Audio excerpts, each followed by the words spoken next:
ముందుగా తెలంగాణ రాష్ట్ర ప్రజలకు తెలంగాణ ఏర్పడి 10 సంవత్సరాల శతాబ్ది ఉత్సవాలు జరుపుకుంటున్న సందర్భంగా ప్రజలందరికీ కూడా శుభాకాంక్షలతో పాటు 6 దశాబ్దాలు పోరాటం చేసి తెచ్చుకున్న తెలంగాణ మనం ఏందైతే ఎంతోమంది ప్రాణాలు పోగొట్టుకొని ఎంతోమంది నాయకులు 69కి వెళ్ళి దాదాపు 60 సంవత్సరాలు దాటి కుట్లాడి తెలంగాణ తెచ్చుకుంటే ఒక మోసగాడు 10 సంవత్సరాలు రాష్ట్రాన్ని పాలించి మొత్తం అప్పుల పాలు చేసి ఈరోజు తెలంగాణ అవతరణ దినోత్సవం ఏంటంటే ఇవాళ 10 సంవత్సరాలు ఈ రోజుకి. కానీ ఆయన పోయిన సంవత్సరమే శతాబ్ది ఉత్సవాలు చేసిండు, దశాబ్ది ఉత్సవాలు చేసిండు. దశాబ్ది ఉత్సవాలు చేసుకుని ఈరోజు మేము చేస్తున్నాం తెలిస్తే నిన్న మొదలు పెట్టిండు. మళ్ళా ఎందుకంటే మనకు ఇండియాకి ఫ్రీడమ్ వచ్చినప్పుడు ఆగస్టు 15 ఇండియా ఫ్రీడమ్ అని బ్రిటిష్ వాళ్ళు అనౌన్స్ చేయగానే అప్పటి పాకిస్తాన్ చెందిన జిన్నా గారు ఆగస్టు 14 ఇండిపెండెన్స్ చేయడానికి అక్కడక్కడ జరుపుకున్నట్టు ఈయన కూడా ఆ విధంగా నిన్న మొదలు పెట్టిండు, పోయిన సంవత్సరం చేసిండు. ఇంకా ఆయన ఈరోజు మాట్లాడుతూ తెలంగాణ ఉద్యమం బీఆర్ఎస్ పాలన ఊహించుకుంటే ఇప్పుడు కూడా దుఃఖం వచ్చేలా ఉందంట. ఆ దుఃఖం ఎందుకంటే ఆయనకు సీఎం సీటు పోయిందని, ఆ యువరాజుకు దేశ విదేశాలు తిరిగే అవకాశాలు పోయినాయి, కోట్ల రూపాయలు వచ్చే ఆదాయం పోయింది, బిడ్డ కేసులో ఇరుక్కొని 3 మాసాల నుంచి జైల్లో ఉందని, ఇవన్నీ చూసి ఆయన దుఃఖం వచ్చింది తప్ప తెలంగాణ గురించి కాదు. ఆయనకు ఎప్పుడు తెలంగాణ ప్రజల మీద ప్రేమ లేదు. తెలంగాణ ప్రజలంటే ఆయనకు ఒక అసహ్యం. తెలంగాణ వచ్చేదాకా ముద్దన్నాడు ఆయన. తెలంగాణ వచ్చిన తర్వాత ఒక కుటుంబానికే పరిమితమై పాలించి ఇవాళ పొద్దున లేస్తే మాకు 3.5 మాసాల కింద వచ్చిన ప్రభుత్వం ఎలక్షన్ కోడ్ తీసేస్తే మాకు ఏం చేయాలన్నా భయం అనిపిస్తుంది. ఎందుకంటే ఈరోజు చూసిండ్రు, నిన్న చూసినాం అనిమల్ హస్బెండరీ డిపార్ట్మెంట్ ఆఖరికి చేపల పంపిణీ గొర్రెల పంపిణీ మేము అపాసేయం చేసినామంట. మిస్టర్ కేసీఆర్ మేము ఆ రోజు కూడా చెప్పింది ఒకటే, ఇప్పుడు మళ్ళీ చెప్తున్నాము, అపాసేయం చేయలే. చేపల పంపిణీ గొర్రెల పంపిణీ పేరు మీద 1000 కోట్లు దోసుకుంటున్నామని చెప్పినాం. ఆ మాట నిజమైందా లేదా? దానికి సంబంధించిన సీఈఓ అప్పటి minister animal husbandry minister OSD నిన్న అరెస్ట్ అయిందా లేదా? చేపల మీద కూడా 1000 కోట్లు తిన్నారు. ఈరోజు ఆయన తెలంగాణ గురించి మాట్లాడిన మాటలు, భాష, స్పీచ్ చూసిన తర్వాత బాధ అనిపిస్తుంది. ఇంకా ఆయన చూస్తుండే ఆయన మంత్రి పదవి రాలేదని చెప్పి తెలంగాణ అందుకున్నాడు తప్ప ఆయనకు తెలంగాణ మీద కానీ ప్రజల మీద కానీ తెలంగాణ రాష్ట్రం మీద కానీ ఏం అవగాహన లేదు. ఆయన 99లో 41 మంది ఎమ్మెల్యేలు మేము 90 మంది గెలిస్తే పదే ఢిల్లీకి పోయి సోనియా గాంధీ గారు ఆమెని కలిసి ఈ రాష్ట్రం ఎందుకు ఏర్పడాలి, 69 ఉద్యమం ఏంది, అప్పుడు ఎంతమంది చనిపోయిండ్రు, ఇప్పుడు పరిస్థితులు వేరు మేడం, రాష్ట్రం కావాలని మేము అడిగితే ఆమె స్పందించి అప్పట్లో మన సీనియర్ కాంగ్రెస్ నాయకుడు ఫైనాన్స్ మినిస్టర్గా మేధావి అయిన ప్రణబ్ ముఖర్జీని కమిటీ చైర్మన్గా వేసి మాతో చర్చలు ప్రారంభించి 2 సంవత్సరాల తర్వాత ఆ డిప్యూటీ స్పీకర్ హోదా అనుభవించి అప్పుడు రాజీనామా చేసి ఆయన తెలంగాణ అన్నాడు. అంటే ఆయన కూడా అంటాడు, ఆయన అనేవరకు తెలంగాణ గురించి లేదన్నాడు. 69లో జరిగిన తెలంగాణ ఉద్యమం ఏంది, మండ్రి చెన్నారెడ్డి లాంటి వాళ్ళు, కొండా లక్ష్మణ్ బాబూజీ వాళ్ళు పదవులు త్యాగం చేసి మాకు ఇక పదవులు వద్దు, తెలంగాణ రాష్ట్రం వస్తేనే పదవులు తీసుకున్న కొండా లక్ష్మణ్ బాబూజీ ఏంది, ఆ రోజు చనిపోయిన అమరుల సంగతి ఏంది, ఎంతోమంది కవులు కళాకారులు ఎంతోమంది అప్పటి నుంచి తెలంగాణ గురించి కంటిన్యూగా కొట్లాడుతుంటే అసలు ఉద్యమం అంటే ఏదో తెలియదని చెప్పి ఆయన ఇంకో మాట మాట్లాడతారు. ఆయన ఇది స్ట్రీట్ ఫైటా స్టేట్ ఫైటా అని ఉద్యమకారులను అడిగినా స్ట్రీట్ ఫైట్ అయితే నేను అవసరం లేదు, దానికోసం నేను అవసరం లేదని వాళ్ళకి చెప్పినా, మనం చావాలే లేదంటే తెలంగాణ రావాలని చెప్పినా అంట. ఎవరు చచ్చిండ్రు? మీ నాటకాలతోని పెట్రోల్ పోసుకొని అగ్గిపెట్ట దొరకక అమాయకులను రెచ్చగొట్టి చంపింది మీరు కాదా? నువ్వు దీక్షల పేరు మీద సిద్దిపేటలో దీక్ష పోయి ఖమ్మంలో జ్యూస్ తీసుకోగానే యూనివర్సిటీలో రాళ్లతో నీ దిష్టిబొమ్మను తగలబెడితే నిమ్స్ హాస్పిటల్కి వచ్చి ఐవీ ఫ్లూయిడ్ తీసుకున్నది రిపోర్ట్ అంతా కూడా మీకు ఆర్టీఐ ద్వారా స్వీకరించి మీకు ఇచ్చాం కదా ప్రెస్ వాళ్లకు, అవి కూడా మీరు రాయండి. ఆయన చావాలని చెప్పు. ఇదంతా ఎంత మోసం అంటే నిజంగా ఇవాళ ఆయన మాట్లాడిన మాటలు చూస్తే 10 సంవత్సరాలు ఎట్లా భరించిందా తెలంగాణ ప్రజలని ఇప్పుడు అనిపిస్తుంది. ఆయనకు ఆ తెలంగాణని ప్రజలు ఎట్లా భరించినా ఇప్పటికైనా పీడమైందని చెప్పి సంతోషంలో ఉన్నారు బదులు ఆయన ఆ రోజు మీ అందరికీ తెలుసు తెలంగాణ ఉద్యమం పేరు మీద ఆయన ఎప్పుడన్నా అందరిని పిలిచి ఉద్యమం అందుకుంటున్నప్పుడు ఆయనతో భోజనం చేసి టేబుల్ మీద కూర్చోవాలంటే భోజనం చేయాలంటే 1 లక్ష రూపాయలు. ఆయనకి ఎందుకంటే ఎలక్షన్ చందా, ఉద్యమం చందా, ఆంధ్ర వ్యాపారస్తుల దగ్గర వసూలు చేయడం, రాజీనామాలు చేయడం, బై ఎలక్షన్ రావడం, మళ్ళీ కలెక్షన్లు చేయడం. ఇదే ఇప్పుడు నిర్మించిన మెట్రో మేము కోటికి వెళ్ళి తీసుకొస్తే అప్పుడే పూర్తయ్యేది. అది దాన్ని ఆపి ఎల్ఎన్టీ వాళ్ళని బెదిరించి దాన్ని 6 సంవత్సరాలు ఆలస్యం చేసిండు. ఇలా ఈ విధంగా దోసుకుంటూ తెలంగాణ గురించి ఆయన గడుకోసారి చెప్తాడు, సావు నోట్లో పెట్టి తలకాయ పెట్టి తెలంగాణ తెచ్చినాను. ఎంత ఘోరం అంటే మేము తెలంగాణతో పాటు 69 నుంచి నడిచే ఉద్యమాన్ని సోనియా గాంధీ ఆలోచించి చిన్న రాష్ట్రాలతోనే అభివృద్ధి, గతంలో 3 రాష్ట్రాలు కూడా ఏర్పడ్డాయి కదా, వీళ్ళ కోరిక నెరవేర్స్తే ఏం తప్పైందని చెప్పి ఆమె ఆలోచించి హైదరాబాద్తో కూడిన తెలంగాణ ఇచ్చిన దేవత సోనియా గాంధీ. ఇది నేను ఒక్కరే కాదు, 4 కోట్ల మంది ప్రజలే కాదు.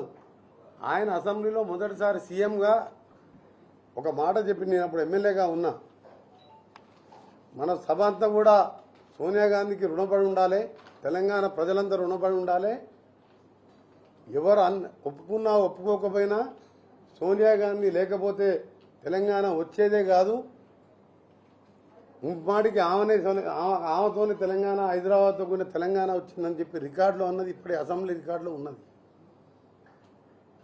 అలాంటి వ్యక్తి సోనియా గాంధీ వాళ్ళ కుటుంబాన్ని వాళ్ళ కొడుకుని ఏ విధంగా ఎన్ని మాటలు అన్నాడో 10 సంవత్సరాలు గద్దెనెక్కిన తర్వాత, అంతేందుకు వచ్చిన తర్వాత అంతా ఏర్పాటు అయిపోయిన తర్వాత 14 మంది కుటుంబ సభ్యులను తీసుకుపోయి కాళ్ళు మొక్కి సోనియా గాంధీ కలిసి వచ్చింది మర్చిపోయిండు. పార్టీని మెర్జి చేస్తున్నాడు. ఇవన్నీ పక్కకు పెట్టు, మెర్జి చేసినా చేయకుండా మేము పెద్ద పట్టించుకోలే. దళితుని ముఖ్యమంత్రి చేస్తా అని చెప్పి లక్షలాది మంది దళితులను మోసం చేసినావు. మెడ నరుక్కుంటా అన్నావు దళితునికి ఇవ్వకపోతే. ఈరోజు ఇలా తెలంగాణ రోజున నువ్వు ఇలా 10 సంవత్సరాలు పూర్తయిన తర్వాత నువ్వు మాట్లాడిన మాటలు ఉంటాయి. ఇవన్నీ ఎందుకు చెప్తున్నా అంటే ప్రజలకు మీ అందరికీ తెలుసు అతను నిజ స్వరూపం. ఎల్లుండితోనే ఆ పార్టీ దుకాణం క్లోజ్ అవుతున్నది. క్లోజే కాదు, ఆ పార్టీలో ఎవరు ఉండరు, ఉన్న ఈ కుటుంబ సభ్యులు కూడా జైల్లోనే ఉంటారు. ఎందుకంటే వీరు చేసిన మోసాలు, అవినీతి ఒక్కొక్కటి చెప్పుకుంటూ పోవాలంటే చాలా సమయం పడుతుంది. కానీ ఈరోజు ఆయన మాట్లాడింది కాబట్టి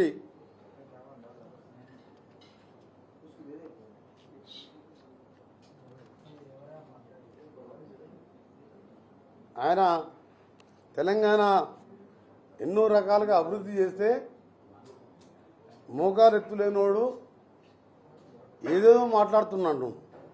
ఏం అభివృద్ధి చెప్పినావు? ఎస్ఎల్బిసి సొరంగం ఇవాళ శ్రీశైలం నీళ్లు మా నల్గొండ జిల్లాకు గ్రావిటీ ద్వారా 1350 కోట్లు ఖర్చు పెట్టినాం. ఇంకొక 1000 కోట్లు ఖర్చు పెడితే అయిపోతుండే, దాన్ని ముట్టుకోలేదు. 2014 ఎన్నికలప్పుడు వచ్చి కుర్చేసుకొని కూర్చొని సొరంగం పూర్తి చేస్తా, ఇది వస్తే నల్గొండ జిల్లా ఫ్లోరైడ్ మాయమవుతుంది, శాస్త్రవంతంగా గ్రౌండ్ వాటర్ పెరుగుతుంది, మన కరువు కాలంలో కూడా శ్రీశైలంకి వెళ్ళి నీళ్లు తెచ్చుకోవచ్చని ఆ సొరంగాన్ని నేను శాంక్షన్ చేయించుకున్నా. ఆ రోజు 10 సంవత్సరాల 10 కిలోమీటర్లు కూడా తోమలే. అవసరం లేని కాళేశ్వరాన్ని కట్టి 90,000 ఎకరాలు కూడా ఇవ్వకుండా 1,02 లక్షల కోట్లు ఖర్చు పెట్టి సంవత్సరానికి 26,000 కోట్ల వడ్డీ కట్టుకుంటా మేడిగడ్డ బ్యారేజీ అప్పుడే కూలిపోయింది.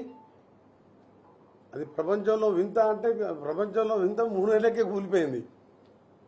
నేను ఖచ్చితంగా చెప్తున్నా, ఇవాళ మొన్న మాకు డ్యామ్ సేఫ్టీ అథారిటీ వాళ్ళు ఇచ్చిన రిపోర్టు, ఈ 3 డ్యాములు మీరు రిపేర్ చేసినా ఏం చేసినా మేము ఉంటామని గ్యారంటీ ఇవ్వలేము అని దేశంలో ఉన్న నిపుణులందా ఆ కమిటీలో ఉన్న వాళ్ళందరూ కూడా మాకు రిపోర్ట్ ఇచ్చిపోయింది. ఆ క్యాబినెట్ మినిస్టర్ల దగ్గర అందరి దగ్గర ఆ నోటు ఉన్నది. అంటే అలాంటి ఆయన అభివృద్ధి చేసిందంట, మేమేదో అడ్డుకుంటామంట. అన్నో రకాలుగా అభివృద్ధి చేస్తే మేము అడ్డుకుంటున్నాం అని చెప్పి మాట్లాడి ఇలా 1,000 కోట్లు దోసుకొని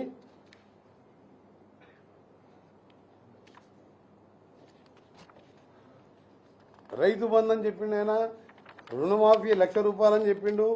ఆ 1,00,000 రూపాయలని 7 విడతలుగా వేస్తే అది బ్యాంకు వాని వడ్డీకి సరిపోయింది తప్ప ఏ రైతు బాగుపడలే. 600 ఎకరాలున్న మల్లారెడ్డికి వచ్చింది, 5,000 ఎకరాలున్న మయం రామేశ్వరరావుకి వచ్చింది, 400 ఎకరాలున్న కేసీఆర్ కూడా రైతు బంధు వచ్చింది. ఏ పేద రైతుకు బాగుపడ్డాడు? హైదరాబాద్ శివార్లో 50 కోట్లు 100 కోట్లు ఉన్న వాళ్ళు కన్వర్షన్ చేసుకోకుంటే వాళ్ళకు కూడా రైతు బంధు వేసిండు. అసలు పేదలకు సంబంధించిన గవర్నమెంట్ స్కూల్ బంద్ చేసి టీచర్లు 70,000 మంది రిటైర్ అయితే ఒక డిఎస్సి పెట్టకుండా మొత్తం ప్రైవేట్ పరం చేసి పేదవాడు జబ్బులు వస్తే మొత్తం ఇవాళ అప్లపాలై చనిపోయే పరిస్థితి వచ్చి ఫీజు రియంబర్స్మెంట్ బడుగు బలహీన వర్గాలు, బీసీలు, మైనార్టీలు, ఈబీసీలు, ఫార్వర్డ్ క్యాస్ట్ అందరికీ కూడా సంబంధించిన ఫీజు రియంబర్స్మెంట్ పథకాన్ని ఎత్తేసిండు. వాళ్ళ పార్టీకి చెందిన మల్లారెడ్డికి, ఇంకో ఎమ్మెల్యే అలా రాజేశ్వర రెడ్డికి ప్రైవేట్ యూనివర్సిటీలు ఇస్తే ఈ సంవత్సరం కాదు 10 ఏళ్ళకెళ్ళి చూస్తున్న ఇంజనీరింగ్ కాలేజీలో మా దగ్గరికి సీట్ల కోసం వస్తే 10-12 లక్షలకు తక్కువ తీసుకుంటలేదు. ఆ రోజు ఫీజు రియంబర్స్మెంట్ కాంగ్రెస్ పార్టీ ఉన్నప్పుడు 170 కాలేజీలు నడిచాయి. ఇవాళ 120 కాలేజీలు హాస్టళ్లకు, పౌల్ట్రీ ఫామ్లకు పనికొస్తున్నాయి తప్ప దేనికి లేకుండా కాలేజీలు బంద్ చేయించింది, స్కూళ్ళు బంద్ అయినాయి. అలాంటిది మేము ఈరోజు ఉచిత బస్సులలో ఉచిత ప్రయాణమే కాదు, 200 యూనిట్లకు కరెంటు ఫ్రీనే కాదు, 2 లక్షల రుణమాఫీ రేపు ఆగస్టు 15కి చేయబోతున్నాం. ఇంకా మా పథకాలన్నీ కూడా ఒక్కొక్కటిగా నెరవేరుస్తూ 3.5 మాసాలే మాకు సమయం దొరికింది. 10 సంవత్సరాల్లో విధ్వంసం చేసినాం. మాకు దాన్ని చూసి బాధ అనిపిస్తున్నది. ఇలా ప్రజలందరూ కూడా సంతోషంతో ఉన్నారు. ఈ ఉత్సవాలు చేసుకుంటూ ఎంత సంతోషం ఉందంటే, ఒక రాక్షస పాలనకి వెళ్ళి మనం విముక్తి జరిగింది. తెలంగాణ వచ్చి కూడా 10 ఏళ్ళు లాభం లేదు. ఏ ఉద్యోగి కూడా 1వ తారీఖు జీతం ఇవ్వలేదు. ఏ రిటైర్డ్ ఉద్యోగి అయితే 30 సంవత్సరాలు సర్వీస్ చేసి ఆ పైసలు వస్తే మందులో మాకులో కొనుక్కొని ఆ వయసులో వస్తే పెన్షన్ కూడా 20వ తారీఖు ఇచ్చేవాడు. మీరు చూడండి, జనవరికి వెళ్ళి 5-6 తారీఖు ఇచ్చుకుంటా, మార్చి ఏప్రిల్కి వెళ్ళి 1వ తారీఖే జీతాలు ఇస్తున్నాం. సంవత్సరానికి మళ్ళీ వచ్చిన మేము కొత్తలోనే 26,000 కోట్ల వడ్డీలు కట్టాం బ్యాంకులకు. అయినా కూడా తెలివి ఉన్న ముఖ్యమంత్రి కానీ తెలివి ఉన్నోడైతే జాతీయ బ్యాంకుల దగ్గర 10-11% ఇంట్రెస్ట్ తీసుకొస్తారా? అంత వడ్డీలు తీసుకొచ్చి ఆ ప్రాజెక్టు కట్టి కూలగొట్టి పాలమూరు కట్టిండు, మా దగ్గర డిండి పెట్టిండు. రెడీగా ఉన్న శ్రీశైలానికి 1,000-2,000 కోట్లు ఇస్తే నీళ్ళు వస్తుండే, బ్రాహ్మణ వెళ్ళలో నీళ్ళు వస్తుండే. ఇవాళ జగన్ చేసిన మోసానికి మొత్తం ఎండబెట్టిండు. నల్గొండ ఎండబెట్టిండు, మహబూబ్నగర్ ఎండిపోయింది, ఖమ్మం ఎండిపోయింది. అందుకని 36 సీట్లకు 34 సీట్లు మేము బ్రహ్మాండమైన మెజార్టీతో గెలిచినాం. ఎందుకు? ఈయన మూర్ఖపు ఆలోచన. పాలమూరు మొదలుపెట్టిండు, మా దగ్గర ఒకటి మరిగూడెం శివనగూడెం ప్రాజెక్టు, దానికి హెడ్ వర్క్స్లో ఏం లేవు. కింద కెనాళ్ళు రిజర్వాయర్ అయిపోయి రైతుల దగ్గర భూములు గుంజుకున్నాడు. మొత్తం సర్వనాశనం చేసింది. ఇవాళ మల్లన్న సాగర్తో ఎవరికి బెనిఫిట్? 400 ఎకరాలకు ఒక బ్రాంచ్ కెనాల్ తీసుకొని ఆయన ఫామ్ హౌస్ సరిపోను ఒడ్లు పండించుకుంటుండు, తోటేసుకున్నాడు. మధ్యలో ఒరేస్తే ఉరేసుకున్నట్టే అన్నాడు. ఆయన మాత్రం ఒరేసుకున్నాడు, మంచి రేటుకి అమ్ముకున్నాడు బయట. అన్ని రికార్డ్స్ కూడా ఉన్నాయి, బిల్స్ ఉన్నాయి. ఈ విధంగా దోచుకున్న వ్యక్తి ఇంకా నీచమైన పని ఇంకా చాలా చెప్పేది ఉన్నది. కానీ మీ అందరికీ కూడా ఈరోజు మంచి శుభదినం. మాకు కూడా ఇంకా కార్యక్రమాలు ఉన్నాయి. కానీ ఆయనకు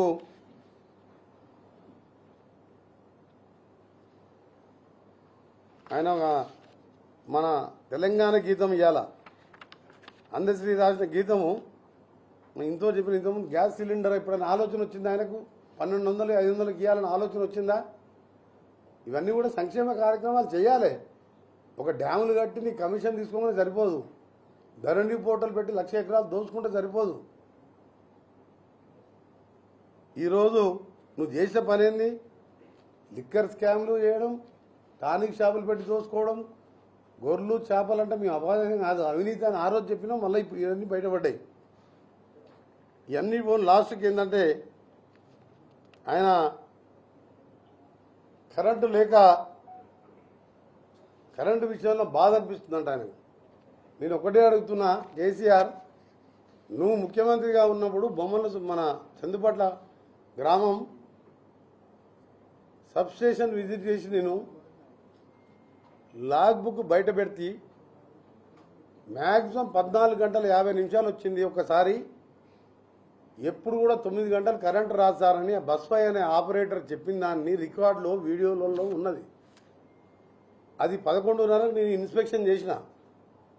రాత్రి వరకు ఆదిలాబాద్ అడవులలోకి వెళ్ళి కూడా ప్రతి సబ్స్టేషన్కి వెళ్ళి లాగ్ బుక్లు తీసుకొచ్చి ఇప్పటికి ట్రాన్స్కో ఆఫీసులు వేసినావు. నువ్వు 24 గంటలు కరెంట్ ఇచ్చినవు అయితే లాగ్ బుక్లు ఎందుకు గుంజుకొచ్చినావు? లాగ్ బుక్లో కరెంటు ఏ నిమిషం వస్తుంది, ఏ నిమిషం పోతుంది, సింగిల్ ఫేజ్ ఎప్పుడు, 3 ఫేజ్ ఎప్పుడు క్లియర్గా అలా రాజు నోట్ చేస్తా, పెన్తో నోట్ చేసుకుంటారు. నేను 25 ఏళ్ళు ఎమ్మెల్యేగా ఎంపీగా ఉన్నా ప్రతి ఒక్క విషయం తెలుసు. కరెంటు విషయంలో ఆయన బాగు చేసినంట. ఛత్తీస్గఢ్లో అక్రమంగా 1000 కోట్లు దోసుకొని ఎక్కువ రేటుకు కరెంటు కొని 10 గంటలు కూడా ఎప్పుడు చక్కగా గీయలే. నువ్వు చేసినవన్నీ చెప్పాలంటే ఈరోజు కరెంటుది ఎక్కడన్నా పొలం కరెంటు లేక నీ నీ ఆలోచన విధానం బాలేక నీ మోసాలతోని ఆ దేవుడు మన మీద కరుణించక వర్షాలు పడక కరువు వచ్చింది తప్ప ఎక్కడ కూడా కరెంటుతోని షార్టేజ్తో ఒక పొలం ఎండిపోలే. మీరు హైదరాబాద్లో ఉన్నారు, ప్రెస్ వాళ్ళు అందరూ కూడా ఉన్నారు, టీవీల ద్వారా చూస్తున్నారు. గ్రామాలలో ఎన్ని గంటలు కరెంటు పోయింది చెప్పండి మీరు ఎండాకాలంలో. ఇంత డిమాండ్ ఉన్నా ఇవాళ కరెంటుని ఇస్తున్నాం. రిజ్వీ లాంటి ఒక సమర్థమైన అధికారం పెట్టినాం. సర్వీస్ ఉన్న అది ఐఏఎస్ ఆఫీసరు ప్రైమ్ మినిస్టర్ ఆఫీసులో ఉంటే ఆయన తీసుకొచ్చి ట్రాన్స్కో జెన్కో సీఎండీగా పెట్టి 24 hours మానిటర్ చేస్తూ వృధా ఖర్చులు కాకుండా కరెంట్ ఇస్తున్నాం. నువ్వేం చేసినావు? 82 ఏళ్ళు ఉన్న ప్రభాకర్ రావు తీసుకొచ్చి పెట్టి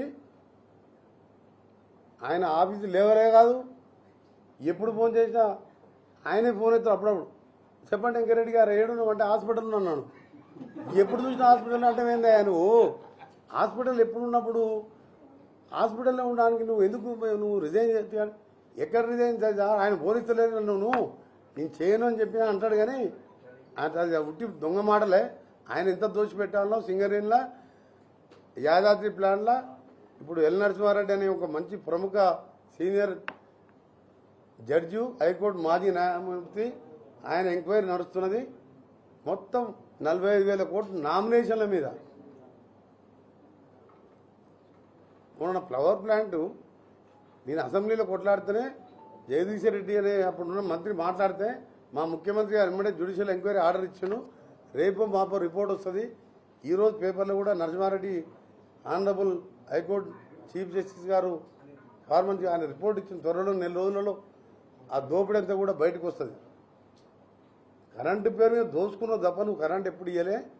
మేము ఇంత కష్టకాలంలో 40,000 కోట్లు ఇవాళ సింగరేణికి బకాయి ఉంది. కరెంట్ సింగరేణికి బకాయిలు ఉన్నది ప్రభుత్వం.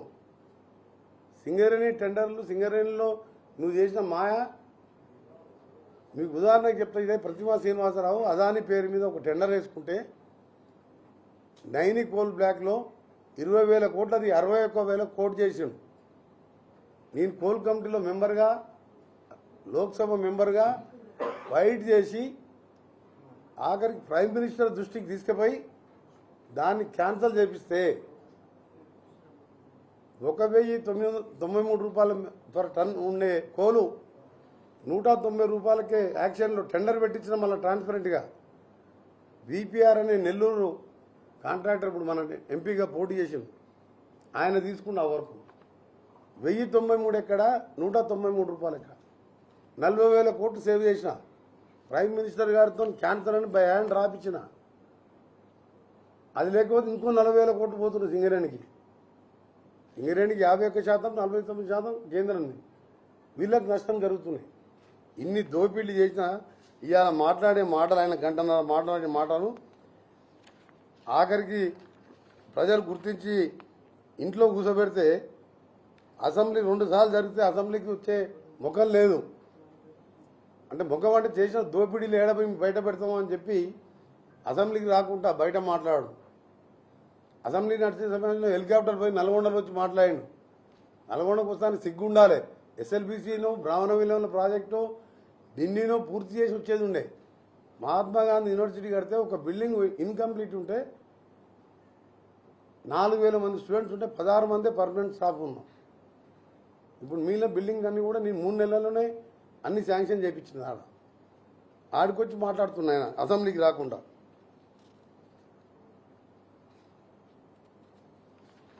ఆయన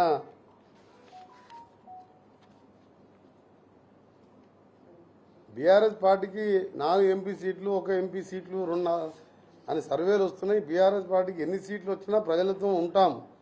రాష్ట్రాన్ని సాధించిన పార్టీ బీఆర్ఎస్ పార్టీ, వాళ్ళతో ఏం కాదు, గెలిచామన్న నమ్మకం కాంగ్రెస్ నేతల్లో లేదంట. రేవంత్ రెడ్డికి మంత్రులకు బుద్ధి ఉంటే ప్రభుత్వంలో ఎట్లా కరెంటు నడిచిందో అట్లా నడపమని చెప్పలేరా? 6 నెలల్లో ఒక్క పాలసీ ప్రకటించలేదు. బీఆర్ఎస్ ప్రభుత్వంలో మొదటి క్యాబినెట్లో 40 క్యాబినెట్ మీటింగ్ ఎన్ని రోజులకు ఒకసారి పెట్టాం కేసీఆర్? 15 రోజులకు ఒకసారి క్యాబినెట్ మీటింగ్ పెట్టాలి. అసలు నువ్వు సెక్రటరీకి ఎన్నిసార్లు వచ్చినావు?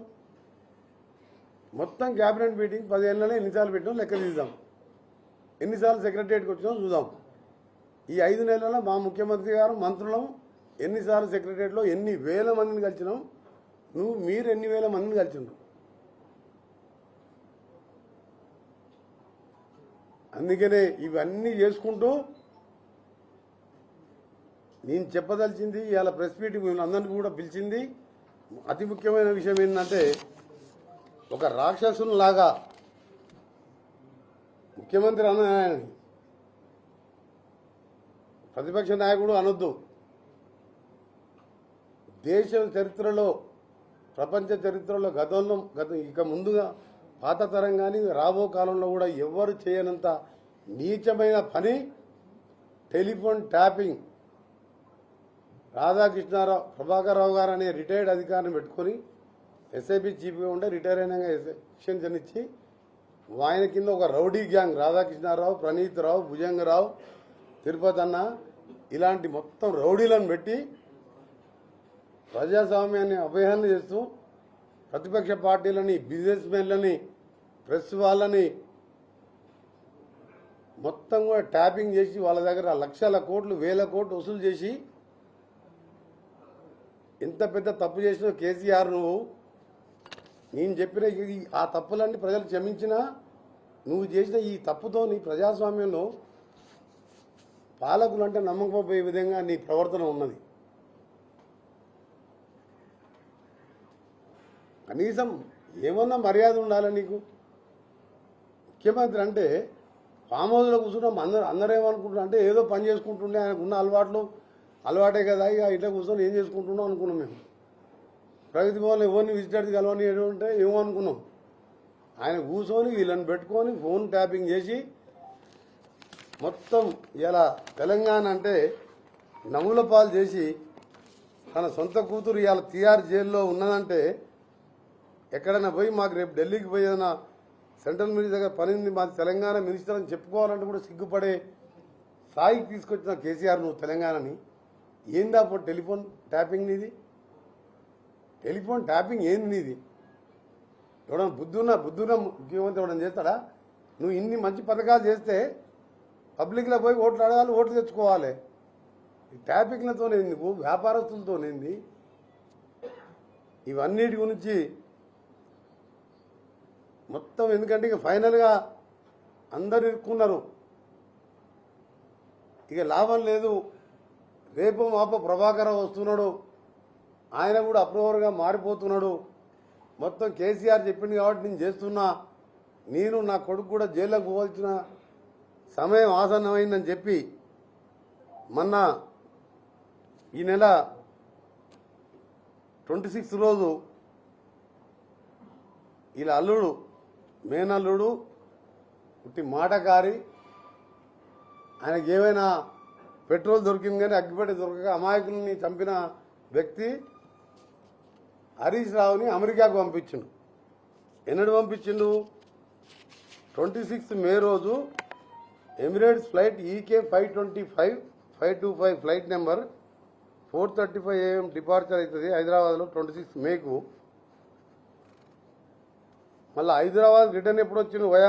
వయా ముంబైకి వెళ్ళి నిన్న పొద్దున 7:30 AM నిన్న హైదరాబాద్లో దిగిండు. చికాగో పక్కకు అక్కడో కొలరాడో చికాగో అక్కడికంటే తిరుగుతున్న దొంగ, టెలిఫోన్ దొంగ, మన ట్యాపింగ్ దొంగ ప్రభాకర్ ఆయన దగ్గర పోయి మాట్లాడి నువ్వు ఇప్పటింతలా రాకు, రాష్ట్ర ప్రభుత్వం రెడ్ కార్నర్ నోటీస్ ఇవ్వాలని చెప్పి కేంద్రానికి రాసి మేము నెల రోజులు అయింది, మేము రాసి మా ప్రభుత్వం రాసి నెల అయింది. రెడ్ కార్నర్ నోటీస్ ఇవ్వాలంటే సిబిఐ పర్మిషన్ కావాలి. సిబిఐ పర్మిషన్ రాలే, దానికోసం వెయిట్ చేస్తున్నాం. ఈ లోపల ఈయన హరీష్ రావుని దొంగచాటుగా మీకు ఎవరికైనా తెలిసి అమెరికా పోయినట్టు హరీష్ రావు ఎవరికైనా? నేను మొన్న 24th పోయి 27th వచ్చిన పోయే ముందు ప్రెస్ నోట్ ఇచ్చిపోయినా. తెలంగాణ మహాసభలు ఉన్నాయి, 26 పోతున్నారు, మన 1.5 day అక్కడ ఉండి ఎమ్మడే వచ్చేది స్టేట్మెంట్. ఎమ్మెల్యే అయినా మినిస్టర్ అయినా ప్రజాప్రతినిధి అయినా అది ఆనవాయితీ. ఎందుకంటే నీ కోసం వచ్చే వాళ్ళు ఉంటారు, నీ కాన్ఫిడెన్స్ చెప్పకుండా దొంగచాటుగా నువ్వు పోయి ఫ్యామిలీతోని ప్రభాకర్ రావుని కలిసి నువ్వు ఇప్పుడంతా అమెరికా హైదరాబాద్ రాకని చెప్పి వచ్చిన సంగతి. ఈ ఫ్లైట్ డీటెయిల్స్ అమెరికా పైన స్టాంపింగ్ మీకు ఎయిర్పోర్ట్లో దొరుకుతుంది, డేట్తో సహా చెప్పిన. ఆయన వచ్చిందంటే ఎమ్మడే చట్టం తన పని తాను చేసుకుంటుంది. ఈయన కేసీఆర్ కేటీఆర్ ఎక్కడ ఉంటాడో ఏమో నాకు తెలియదు. ఎందుకంటే ఇంత నీచమైన పనులు ఎవరు చేయరు. 10 ఏళ్ళు పాలించి నువ్వు చేసింది ఏంటంటే దరిద్రమైన నీచమైన పనులు చేసి భార్యాభర్తలు ఏం మాట్లాడకుండా ఇనుకుంటా, వ్యాపారస్తులు వ్యాపారాలు చేసుకోకుండా, ధరణి పేరు పెట్టి సోమేష్ కుమార్ లాంటి, అరవింద్ కుమార్ లాంటి దరిద్రమైన అవినీతిపర ఆఫీసర్లను పెట్టుకొని 100 మంది మంచి ఐఏఎస్ ఐపీఎస్ ఆఫీసర్ పోస్టింగ్ లేలే. ఆర్డీఓ క్యాడర్ కలెక్టర్ పోస్టింగ్ ఇచ్చిండు. ఎందుకంటే ధరణి అంటే ఎంఆర్ఓ, ధరణి కలెక్టర్ ఇద్దరు ఫింగర్ ప్రింట్ పెడితే సరిపోతుంది. రాష్ట్రం మొత్తం దోసుకొని దివాలా తీసి ఇంకా సిగ్గు లేకుండా హరీష్ రావుని అమెరికా పంపించి ఆయన రావద్దని చెప్పిస్తావా? రెడ్ కార్నర్ నోటీస్ రాకుండా కేంద్రం మీద అంటే కేంద్రం అంటే మీకు తెలిసి ఇక మీకు ఎలక్షన్లో మీకు ఎల్లుండి తెలిసిపోద్ది ఈ టైం. కానీ బీఆర్ఎస్ పార్టీ ఓపెన్గా 1-2 స్థానాలు తప్ప అన్ని స్థానాలు కూడా నిన్న నిజామాబాద్ కూడా పోయించిన నేను అన్ని స్థానాలను ఎంక్వైరీ చేసుకున్నాం. ఇంక్లూడింగ్ మా నల్గొండ, ఖమ్మం లాంటి ప్రాంతాల్లో కూడా బీఆర్ఎస్ వాళ్ళ దగ్గర ఉండే బీజేపీకి ఓటేయండి అని చెప్పి లోపాయి గారు ఒప్పందం చేసుకొని బెయిల్ కోసం, ఈ ఫోన్ ట్యాపింగ్ కోసం. ఎందుకంటే ఫోన్ ట్యాపింగ్ చట్టంలో అందులో రేపు ప్రభాకర్ రావు రేపో మాపో రెడ్ కార్నర్ నోటీస్ వచ్చాయని తర్వాత పోలీసు వాళ్ళు మేము పట్టుకొచ్చిన తర్వాత కేసీఆర్ అరెస్ట్ కాక తప్పదు. 7 ఏళ్ల దాకా దానికి శిక్ష ప్రూఫ్ ఉన్నది. వాళ్ళందరూ ఒప్పుకుంటున్నారు. ఇప్పుడు భుజంగరావు, పండితరావు అందరూ చెప్పినారు ప్రభాకర్ రావు చేయమంటే చేసినామని. ప్రభాకర్ రావు ఏం చెప్తాడు?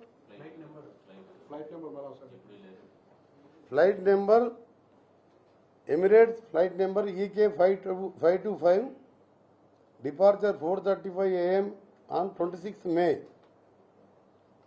returned to Hyderabad via Mumbai at 7:30 a.m. on 1st June along with family.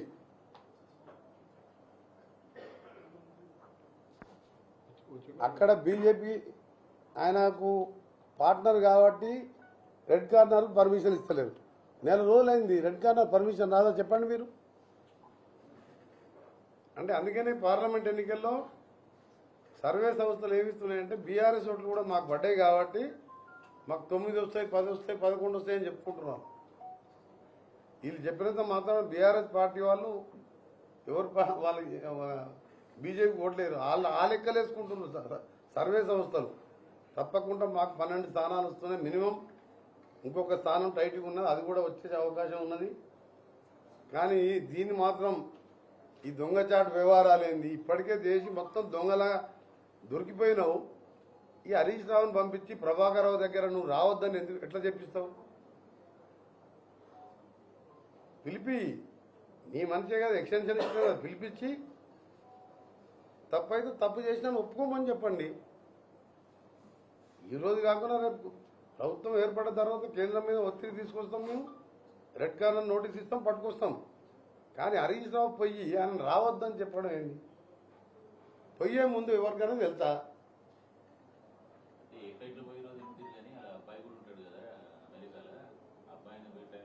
ఆయన ప్రభాకర్ రావుని కలిసిన సంగతి చెప్తున్నా. కొలరాడోలో కలిసిండు, చికాగోలో కలిసిండు, కలిసిన ప్లేస్ చెప్తున్నా. అక్కడ మాకు అమెరికాలో మన తెలంగాణలో కాంగ్రెస్ పార్టీ వాళ్ళు కేసీఆర్ అంటే తిట్టని మనిషే లేడు. నేను మొన్న పోతే 15,000 మంది వచ్చారు ఆ మీటింగ్లో క్లోజింగ్ సెరమనీ. కేసీఆర్ని ఒక మాట అనకముందే ఇండైరెక్ట్ అంటుంటే పీడమైందని వాళ్ళందరూ క్లాప్స్ కొడుతున్నారు. ఒకప్పుడు వాళ్ళందరూ తెలంగాణ రావాలి, కేసీఆర్ని కూడా సపోర్ట్ చేసిండు, మోరల్గా అక్కడ ఉద్యమం చేసిండు, ఇక్కడికి వచ్చి సపోర్ట్ చేసిండు తెలంగాణ. వాళ్ళు పీడమైంది సార్ మన తెలంగాణ. కానీ ఎందుకంటే ఏ ఐటీ కంపెనీ అయినా ఏ అమెరికా ఎన్ఆర్ఐ వస్తే కొడుకు కానీ అయ్యే కానీ అపాయింట్మెంటే లేదా? మా దగ్గరికి ఎంతోమంది ఎన్ఆర్ఐలు వస్తున్నారు, ఏం కావాలో చెప్తున్నారు. తప్పకుండా మీకు అన్ని విధాలు సాయం చేస్తామని చెప్తున్నాం. రేపు RRR రోడ్ కూడా వస్తుంది, ఇంకా ఎక్స్పాండ్ చేస్తున్నాం. కొత్త ఐటీ కంపెనీ కానీ ఏ ఆర్టిఫిషియల్ ఇంటెలిజెన్స్ అని ఇవాళ డెవలప్ చాలా ప్లాన్ ఉన్నది మాకు. మూసీ లాంటిదే 40,000 కోట్లతోని ఇవాళ హైదరాబాద్, రంగారెడ్డి, నల్గొండ 1 కోటి మంది క్యాన్సర్ లాంటి రకరకాల రోగాలతో ఇవాళ ఏడుస్తున్నారు. దాన్ని ఇవాళ మేము క్లీన్ చేసుకుంటూ ఎస్టీపీలు కట్టి ఆ డ్రైనేజ్ వాటర్ సపరేట్ తీసుకుంటూ మళ్ళా మీ గోదావరి వాటర్ని తీసుకొచ్చి 5 TMC ఫ్రెష్ వాటర్ సిటీ మధ్యలో పోయే విధంగా ప్లాన్ చేస్తున్నాం. ఎందుకు 10 ఏళ్ళు ఉన్నాడు, అద్భుతమైన పాలన అందించినావు. మూసీని శుద్ధీకరణ చేసి ఐడియా రాలేదు నీకు. ఇలా మా ముఖ్యమంత్రి గారు చేస్తుంటే నేనేదో పొడిచిన నేను మూరెడంతా లేడు అంటున్నావు కదా. మూరెడు బారెడు నా హరీష్ రావుకి ఏం తెలిపింది? రేవంత్ రెడ్డి గారికి ఎందుకు ఆలోచన వచ్చింది మూసీని క్లీన్ చేయాలని? మా జిల్లా ప్రజలు ఎంత సంతోషపడుతున్నంటే ఎప్పుడు క్లీన్ అయిద్దా అని. మేము ఊళ్ళో ఉండలేకపోతున్నాం. నల్గొండ జిల్లాలో ఒకవైపు ఫ్లోరైడ్ నీళ్ళేమో ఆంధ్రాకి అప్పచెప్పింది జగన్మోహన్ రెడ్డికి. అందుకనే ఈ హరీష్ రావుని పంపించి దొంగచాటుగా ప్రభాకర్ రాకుండా చేసి తప్పించుకోవాలని చూస్తుండు. కానీ మేము చట్టపరంగానే పోరాటం చేస్తాం, ఆయన ఎక్కడున్నా పట్టుకొస్తాం. దీని ఫోన్ ట్యాపింగ్ వ్యవహారం ఏందో చట్టం తన పని తాను చేసుకుంటుంది. కానీ దీన్ని మాత్రం ఏంటంటే చెప్పకుండా పోయొచ్చే అవసరం ఏంది? ఫ్యామిలీతో అమెరికా పోయేస్తున్నా అని చెప్పి 5 రోజులు ఫ్యామిలీతో పోతున్నా అని చెప్పిపోతే ఏమవుతుంది హరీష్ రావుకు? నువ్వు ప్రభాకర్ రావుని మీరు పోయి అడగండి ప్రస్తుతి. నేను ప్రెస్ ద్వారా అడుగుతున్నా ప్రభాకర్ హరీష్ రావుని, నువ్వు ప్రమాణం చేయి, నువ్వు ప్రభాకర్ రావుని గెలవలేదని చెప్పు. నేను దేనికైనా సిద్ధమే. నువ్వు కలిసినప్పుడు ఆ పక్కకున్నోళ్ళు అంటే నువ్వు రూమ్లో పోయి మాట్లాడుకున్నా కానీ బయట ఉన్నోళ్ళే చెప్పిన విషయం నాకు ఇది. రూమ్లో కలుసుంటే ఫోటో ఎట్ట తినేస్తా చెప్పాలి, నువ్వు బడే ఉన్నావు. ఇప్పుడు తెలంగాణ ఉద్యమం ముందు ఎట్లా అంటే మొత్తం ఏంది అసలు రామోజీరావు ఏంది 1,00,000 ఎకరాలు 1,00,000 నాగర్లతో పుట్టి మొత్తం రామోజీ గుంజుకుంటా అన్నాడు. అది రామోజీ పిలిచి వదిలిపెట్టు, వాళ్ళు కొనుక్కున్నారు, వాళ్ళ ప్రపంచంలో మంచి స్టూడియో కట్టింది. ఉల్టా 7,000 ఎకరాలు రామేశ్వరరావుకి అప్పచెప్పింది ధరణి ద్వారా. 7,000 ఎకరాలు ముచ్చింతల అవతల 7,000 ఎకరాలు ఉంటుంది ఆయనకు. వీళ్ళందరి పేర్లు ఎందుకు చెప్తున్నారంటే ఇవన్నీ ఫోన్ ట్యాపింగ్లో బయటపడదు. వాళ్ళు కష్టం చేసి కొనుక్కుండొచ్చు, కానీ ట్యాపింగ్లో బయటపడి వాళ్ళ దగ్గర వసూల కార్యక్రమం. అందుకని హరీష్ రావు గారిని ఒకటే అడుగుతున్నా, కేసీఆర్ గారిని అడుగుతున్నా, నువ్వు మీ అల్లుని పంపించినావు కదా, నువ్వు ఎన్ని రోజులు దాచిపెడతావు? ఎప్పటికైనా నువ్వు చట్టం వదిలిపెట్టదు. నేను మర్యాదకు పిలిపించి పోలీసులకు సరెండర్ అయ్యి నువ్వు చేసిన అది నోటికి చెప్పరాని పదం, అలాంటి తప్పుడు పని చేసిన నిన్ను తెలంగాణ ప్రజలు క్షమించరు. ఇలా జూన్ 2 కాబట్టి నువ్వు తెలంగాణ భవన్లో మాట్లాడిన మాటలకు నాకు కోపం వచ్చి నాకు అమెరికా పోయినప్పుడు నాకు ఇన్ఫర్మేషన్ కానీ ఎయిర్పోర్ట్ స్టాంపింగ్ అథారిటీ ఆఫీసులో తీసుకున్న రికార్డు ప్రకారం ఇవన్నీ తెలంగాణ ప్రజలకు తెలియాలని చెప్తున్నాను. నేను ఇలా వాక్ స్వాతంత్రం లేకుండా చేసింది. మనకు ఆంధ్ర వాళ్ళ దగ్గర బెదిరించాను బతికినాం తప్ప ఫోన్ ట్యాపింగ్ చేసి ఒక్కొక్క బిజినెస్ మ్యాన్ ఇప్పటికీ భయపడుతున్నాను. ప్రణీతిరావు చెప్పిండు, నేను అమెరికా వెళ్ళిపోతున్నా, 50 హార్డ్ డిస్కులు మొత్తం పలగొట్టమని చెప్పి మూసేలేయమని చెప్పిందంట. అలా నక్సలైట చరిత్ర ఉంటుంది. ఐఎస్ఐలు బాంబులు హైదరాబాద్లో చాలా బాంబు బ్లాస్ట్లు అయిన అంతకుముందు వాళ్ళ చరిత్ర ఉంటుంది. అవన్నీ పోయినట్టే కదా. ఎంత తప్పు చేసింది చెప్పండి. అందుకని ఇప్పటికైనా తెలంగాణ ప్రజలకు క్షమాపణ చెప్పి ప్రభాకర్ రావు పిలిపించి లొంగిపోయి నువ్వు కూడా తప్పు చేసినా అని చెప్పి ఒప్పుకుంటే తెలంగాణ ప్రజలు కొద్దిగా నిన్ను కనికరిస్తారు తప్ప నువ్వు ఇవాళ గంటన్నర సేపు మాట్లాడినా మమ్మల్ని దూషించినా మేము పట్టించుకోము. మాకు తెలంగాణ సమాజం ఇంపార్టెంట్. సోనియా గాంధీ తెలంగాణ దేవత. 10 ఏళ్ళు తెలంగాణ రాష్ట్రం వచ్చి తెలంగాణ గీతాన్ని కూడా తెలంగాణ గీతం ఏ రాష్ట్రానికైనా ఒక గీతం ఉంటుంది. అందశ్రీ రాసిన దాన్నే పెట్టాలని 2014లో ఉద్యమంలో ఉన్నప్పుడు ఈటెల రాజేందర్, హరీష్ రావు, కోదండరావు గారు చాలా మీటింగ్లలో అనుకున్నాం, ఇదే మన జాతీయ మన నేషనల్ మన రాష్ట్ర గీతం ఇదే అనుకున్నాం. కానీ ఎందుకు పెట్టలే నీకు? ఇవాళ మేము పెట్టినాం. తెలంగాణ ప్రజలకి ధైర్యాన్ని ఇస్తున్నాం. తప్పకుండా రేపటికెళ్ళి కార్యాచరణలో దిగుతాం.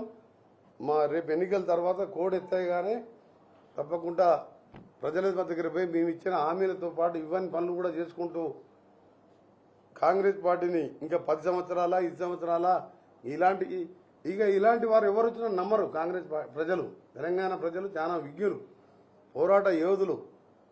ఫోన్ ట్యాపింగ్ చేసి భార్యాభర్తల సంసారంలో పెట్టి వ్యాపారస్తులను ఇబ్బంది పెడితే నీకు ఎవరు ఓటేస్తారు? అందుకనే ఇవాళ 16 సీట్లలో డివైడ్ పోతున్నది. ఒక్క సీట్లో వస్తే డివైడ్ రావచ్చు.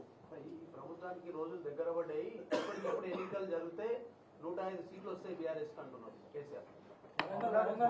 ఇప్పటికిప్పటి ఎందుకు? మన 2 నెల రోజుల కింద 20 రోజుల కింద పోలింగ్ అయింది కదా, అలా 16 సీట్ల డిబేట్ ఎందుకు పోతుందో సమాధానం చెప్పమంటున్నాను నేను. సీఎం సొంత జిల్లాలోనే ఎమ్మెల్సీ గెలుచుకున్నాము. సీఎం సొంత జిల్లా ఎమ్మెల్సీ అన్నోడు ఎవడో కానీ కొంచెం మెంటల్ కూడా అంటున్నది. స్థానిక సంస్థల్లో వాళ్ళ గవర్నమెంట్లు ప్రజాప్రతినిధులు అందరూ వాళ్ళే ఉండే. అధికార పార్టీగా మీ అభ్యర్థిని పెట్టాం. మేము అనుకుంటే ఒక క్యాంప్ పెట్టి డబ్బులు ఇస్తే వస్తున్నాయి. మేము మా సిస్టమ్ అది కాదు. ఆయనలాగా సంతలో పశువులను కొన్నట్టు 13 మంది ఎమ్మెల్యేలని 16 మంది ఎమ్మెల్యేలను కొని ఒక దళితునికి ప్రతిపక్ష హోదా లేకుండా చేసినట్టు చేసే చిల్లర పార్టీ కాదు కాంగ్రెస్. మహబూబ్నగర్లో గెలాలనుకుంటే ఈజీగా ఒక కన్ను మూసుకొని గెలిచే వాళ్ళం మేము. ఆడ గవర్నమెంట్ ఉన్నది, మీకు మనిషికి ₹1 కోటి వర్క్ ఇస్తాం, మీకు ఏం కావాలో డబ్బులు ఇస్తామని చెప్పిస్తాం. మీ దగ్గర అప్పుడు ఎమ్మెల్యేలు ఎక్కువ ఉండే, ప్రభుత్వం ఎక్కువ ఉండే, ప్రజాప్రతినిధులు ఎక్కువ ఉండే, క్యాంప్ పెట్టిండ్రు, డబ్బులు ఖర్చు పెట్టిండ్రు. నిన్న మేము స్థానిక సంస్థ ఎన్నికల్లో నల్గొండలో బై ఎలక్షన్ జరిగితే కూడా మేము డబ్బులు ఇవ్వలే. వాళ్ళు ఓటుకు ఎంత ఇచ్చినో మీరు తెలుసుకోండి. మహబూబ్నగర్లో మాకు ఓట్లు తక్కువ ఉన్నాయి, 150 ఓట్లే ఉన్నాయి. అని ఎలక్షన్ అన్నప్పుడు పోటీ చేయాలి, గెలుస్తాం ఓడుతాం తర్వాత సంగతి. వాళ్ళకి ఎక్కువ ఉండి క్యాంప్ పెట్టుకొని డబ్బులు ఖర్చు పెట్టి డబ్బులు దోసుకున్న డబ్బులు ఉన్నాయి కదా. మహబూబ్నగర్ ఎన్నిక కాదు కదా, 1100 ఓట్లు 1000 ఓట్లు. రేపు సాక్షాత్తు లక్షల ఓట్లు 3 కోట్ల మంది ఓట్లు వేసిన పార్లమెంట్ ఎన్నికల్లో 4th రోజు రిజల్ట్ వస్తుంది. నీకు 16 ఇట్లా డివైడ్ పోతున్నది. అందుకే దానికి ఏమంటారు?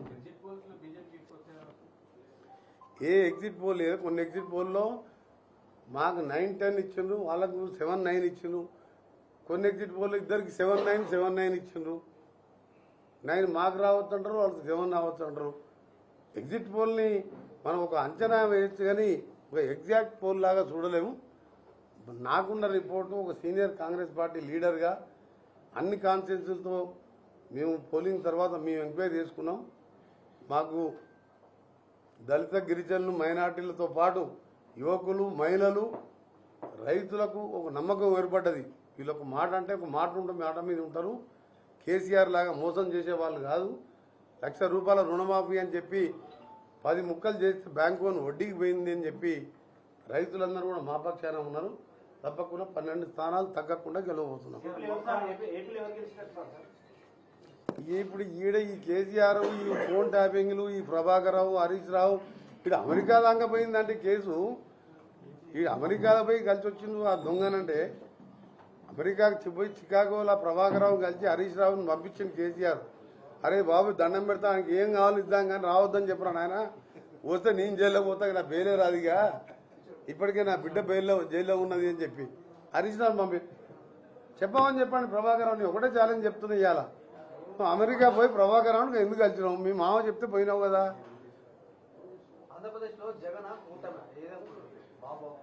ఇక మీ సర్వేలన్నీ మీరే చెప్పాలి. అన్ని సర్వేలు మీద టీవీలలో వచ్చినాయి కదా. ఇదే మా అంచనా తెలంగాణ ఎట్లా అభివృద్ధి చేసుకోవాలి, ఈ డిపాజిట్లు ఎట్లా 16 సీట్లలో డిపాజిట్ పోగొడుతున్నాం, 12 గెలుస్తున్నాం, 13 గెలుస్తున్నాం. రేపు కోడ్ అయిపోగానే గ్రామీణ ప్రాంతాల్లో తిరగాలి. తిరుగుకుంటూ మేము ఇచ్చిన హామీలు ఆగస్టు 15 రుణమాఫీ చేయడం, ఆ తర్వాత పెండింగ్ ప్రాజెక్ట్ ఎస్ఎల్బీసీ సొరంగాన్ని అప్పుడే 2200 కోట్లు ఎక్సైజ్ రేట్ ఇచ్చి దాన్ని స్టార్ట్ చేయించడం. బ్రాహ్మణవెల్లం ప్రాజెక్టుతో పాటు పాలమూరుతో పాటు ఇవాళ మేడిగడ్డ అది ఎట్లా రేపో మాపో పొయ్యే బ్యారేజీ అది దాని మీద ఏం చేయాలో ఆలోచిస్తున్నాం. చాలా పనులు ఉన్నాయి. ఆంధ్ర గురించి ఆలోచించే సమయం లేదు. ఎల్లుండి వరకు మీకు కూడా తెలుసు కాబట్టి ఎల్లుండి వరకు ఓపిక పట్టండి.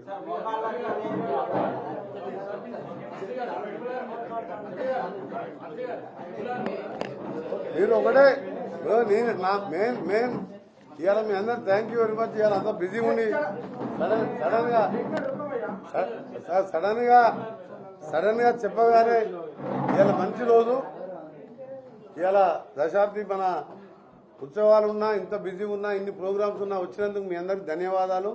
అలాగే తెలంగాణ రాష్ట్రం ఏర్పడి 10 సంవత్సరాల సందర్భంగా మీ అందరికీ press print media electronic media photographers cameramens మీ టెక్నికల్ సిబ్బందికి సపరేట్గా మీకు కూడా తెలియజేసుకుంటూ మీకు సంబంధించిన ప్రెస్ అకాడమీకి సంబంధించి కానీ ఆ సమస్యలు కూడా సీఎం గారితో ఆల్రెడీ మాట్లాడడం జరిగింది. అవన్నీ కూడా పరిష్కరిస్తాం. నేను ఒకటే అడిగిన ఇవాళ ప్రెస్ మీట్ పెట్టడానికి కారణం హరీష్ రావు చెప్పపెట్టకుండా అమెరికా పోవాల్సిన అవసరం ఏంది? ప్రభాకర్ రావు కలిసి వచ్చిన విషయం వాస్తవమా కాదా? కేసీఆర్ హరీష్ రావు దీని మీద బయటికి రావాలి. నాకు పక్కా ఆధారాలతో నేను మాట్లాడినా. ఇప్పుడు పోలీసుల విచారణ కొనసాగుతుంది. బండి సంజయ్ మీ కూడా ఆరోపణలు చేస్తున్నారు. ఈ విచారణ అంతా డ్రాగన్ చేస్తున్నారు. సో అరెస్టులు చేయట్లేదు. పోలీసుల చర్యలు తీసుకుంటున్నారు. పోలీసులు ఇచ్చిన ఏదైతే వాళ్ళ ఆధారాలతో ఇంకా చర్యలు తీసుకోవట్లేదు. సిబిఐ ఎవరు కంట్రోల్ ఉంటుంది? సెంట్రల్ హోమ్ మినిస్టర్ కంట్రోల్ ఉంటుంది. 4 రోజులు అయింది మేము రాసి రెడ్ కార్నర్ నోటీస్కు మాకు అనుమతి ఇవ్వమని బండి సంజయ్ని రిక్వెస్ట్ చేస్తున్నా. అమిత్ షా గారికి చెప్పి ఆ పర్మిషన్ ఇప్పిస్తే రెడ్ కార్నర్ నోటీస్ ఇష్యూ మాకు పర్మిషన్ ఇస్తే మేము పోయి ప్రభాకరం పట్టుకొచ్చి కింది నుంచి పై వరకు అందరినీ అరెస్ట్ చేస్తాం. బండి సంజయ్ గారిని ఆ బాధ్యత తీసుకోవాలని కోరుతున్నాం.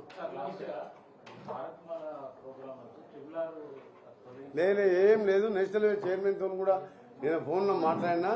మళ్ళీ ఫ్రెష్ రిపోర్ట్ కూడా మళ్ళీ పంపించిన మీకు కూడా పంపిస్తుంది. అలైన్మెంట్ కూడా సేమ్ యాజ్ ఇట్ ఈజ్ అట్లే ఉంటుంది. దాంట్లో ఏం చిన్న చిన్న మార్పులు ఉంటాయి. నరసాపూర్ దగ్గర ఫారెస్ట్కు ఆల్టర్నేట్ ల్యాండ్గా మేము ములుగు దగ్గర ఇచ్చినాం. అది కూడా వాళ్ళు యాక్సెప్ట్ చేసిండ్రు. అది భారత్ మాల ఈ సెకండ్ ఫేజ్ది దాన్ని కూడా కొత్త నెంబర్ తీసుకొస్తా నేను పోయి తప్పకుండా దాన్ని డిసెంబర్ లోపే టెండర్ ప్రక్రియ పూర్తి చేసి ల్యాండ్ ఎక్విజిషన్ పూర్తి చేసి ప్రపంచ పటంలో ఆ రోడ్డు పూర్తి అయితే Hyderabad is the best city world మ్యాప్లో. అది మేము వేసే రోడ్డు కూడా రోడ్డుకి 18 ఫీట్ హైట్కి వెళ్ళి ఎక్కడ ఇబ్బంది లేకుండా అదొక అసలు ఇండియాలోనే అసలు రోడ్ లేదు. బహుశా వేరే కంట్రీస్లో ఉన్నది తెలియదు కానీ ఇండియాలో మాత్రం అసలు రోడ్ లేదు. దాన్ని ఛాలెంజ్గా తీసుకున్నా, దాన్ని 3 నెలల్లో పనులు మొదలు పెట్టిస్తున్నాం.